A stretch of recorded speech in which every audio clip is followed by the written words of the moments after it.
Hi, little Isaac. I'm going to read you one more before I get up and go outside to work. And I'm accompanied by little Munchie right here. I wanted you to see.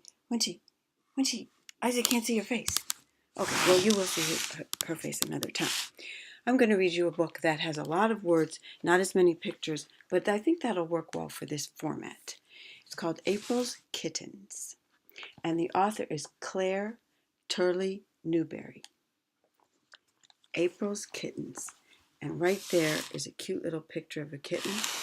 And right there is a real live little kitten. Aren't you, Munchie? Aren't you, sweetie pie? I love you so much, sweetie pie. There's my Munchie right here. Oops, I'm holding up the book so you can't even see. I'll read it to you and Munchie. Okay, Munchie, we're going to read a book about kittens. April's Kittens. I have to pronounce it better. Kittens. Kittens. Oh, this is a cute little picture. Kittens are amazingly cute, as you will find out. April's Kittens.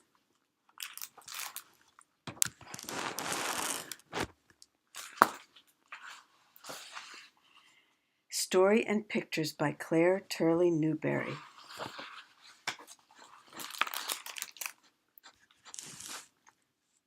To April, oh no, sorry. It's April's Kittens, but it's to Fletcher H. Burdett.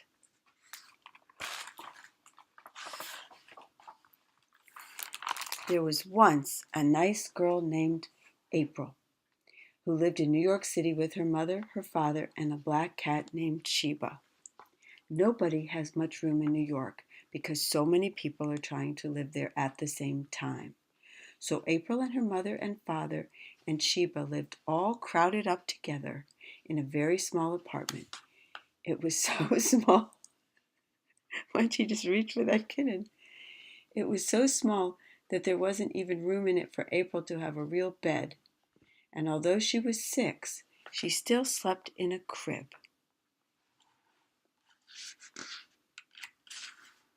I'm turning it onto, here we go. There's a picture of April. April's father called it a one-cat apartment, and he often warned Sheba against having a family. One cat is all very well, he would say, smoothing her sleek black head, but one is quite enough. Remember that, Sheba. This is a strictly one-cat apartment. Sheba, however, paid not the slightest attention. She went right ahead and had kittens, 3 of them, 1 black and 2 with tiger stripes. Of course, April was enchanted. All day long, she sat on the floor beside Sheba's box and adored them. It was all her mother could do to pry her away from them long enough to brush her hair or wash her face or eat her meals. All she wanted to do was sit on the floor and watch Sheba's kittens. Her father was not nearly so pleased with them. 4 cats in an apartment this size? I lost my place. Is exactly 3 too many, he grumbled. You will have to do something about those kittens, Margaret. And the sooner the better, before April gets attached to them. Now, Charles, those kittens can't possibly bother you while they're so tiny. They don't make any noise, and they're too little to climb out of the box. Don't worry, we'll find homes for them all in good time. April did not listen. She was much too busy watching the kittens. One of the striped ones had a white nose and forehead, which made her look as though her hair were parted in the middle. Her little paws were white too, and the tiny pads on them were of the tenderest pink. That's how my little guys are. I'm going to position this a little differently, so maybe there's not quite so much glare. There, maybe that's better. I also want you to be able to see little Munchie here.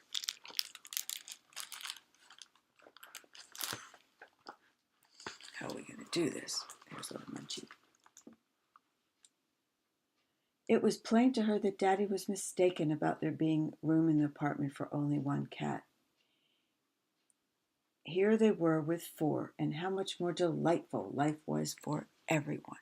So April thought, and so do I. I left out a sentence. April ran a gentle forefinger over her little furry head and gave a sigh of pure happiness. Then she stroked the other two and Sheba so they wouldn't feel neglected. "What are we going to name them, Mummy?" she asked one day. "Well, let's see now," said her mother, glancing up from the dress she was lengthening for April. "How about Tommy, or Tiger, or Tabby, or Munchie?" "There's Munchie right here. Oh, my goodness me, look at Munchie's being so happy that I'm rubbing her face, her face, her face. She's a happy cat right here, getting a book, being with Isaac. Yes, indeed. Yes, indeed. Oh, I wish you could see her face, Isaac, but we will."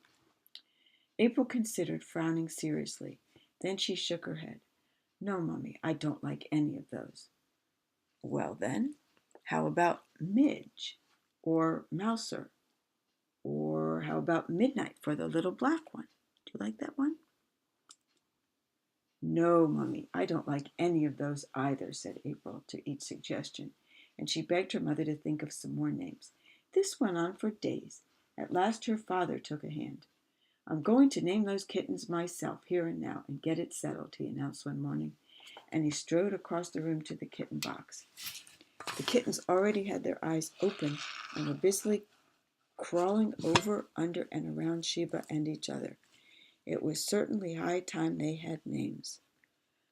Said April's father, regarding them thoughtfully.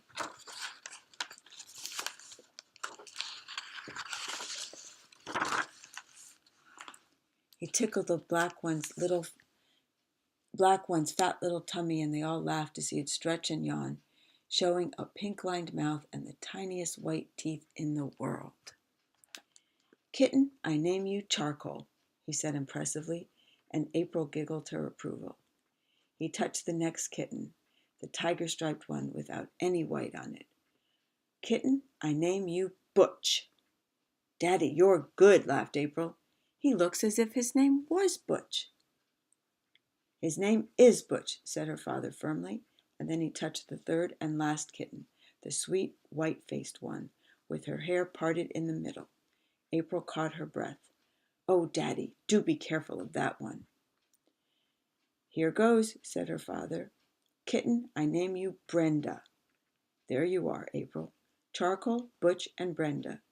"Brenda," repeated April, trying it out. "Daddy, you're good. You're a wonderful kitten namer." "Thank you, April. I don't think I'm so bad myself," said her father. He turned to her mother. "Now that they're all properly named, what are we going to do with them, Margaret? In a few more days they'll be climbing out of the box, and this place will be simply swarming with kittens. You won't be able to walk across the room without stepping on them. Have you found anyone to take them yet?" His words brought forth a wail of protest from April.